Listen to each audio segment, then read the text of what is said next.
गांव के किनारे मिट्टी के घरों और सूखे खेतों के बीच एक गरीब किसान अपने बैलों संग हल जोत रहा था। फटे पुराने कपड़ों से झलकता उसका संघर्ष और माथे से बहता पसीना उसकी मेहनत की गवाही दे रहा था। झोपड़ी के अंदर उसकी बीमार पत्नी खाट पर पड़ी थी।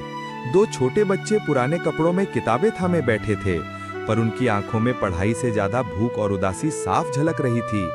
दिन ब दिन किसान खेत में तपती धूप झेलते हुए बीज बोता रहा। झुके हुए कंधे और थका हुआ चेहरा बताते थे कि वह सिर्फ अपने परिवार के लिए जी रहा है। आखिरकार मेहनत रंग लाई। खेत में सुनहरी गेहूं की फसल लहलहाने लगी। किसान मुस्कुराकर बच्चों को खेत दिखा रहा था। बच्चे खुशी से कूद रहे थे और पत्नी की आंखों में भी उम्मीद की किरण झलकने लगी थी। पर किस्मत को कुछ और मंजूर था। अचानक काले बादल छाए और तेज आंधी बारिश आई। मेहनत से उगी फसल धराशायी हो गई। किसान टूटे दिल से खेत को देखता रह गया। झोपड़ी के भीतर हालात और बिगड़ गए। बच्चे भूख से रोते रहे, पत्नी दर्द से कराहती रही और किसान चुपचाप आंसू बहाता रहा। अगली सुबह वह टूटी हुई फसल के बीच खेत में अकेला बैठा आसमान की ओर देखता रहा, मानो भगवान से हिसाब मांग रहा हो।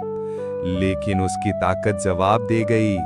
खेत के बीच ही वह बेहोश होकर गिर पड़ा। बच्चे दौड़कर उसके पास आए और पत्नी दूर से रोती रह गई। गांव वाले इकट्ठा हुए। बच्चे मां से लिपटकर रो रहे थे और पूरे गांव में एक गंभीर सन्नाटा।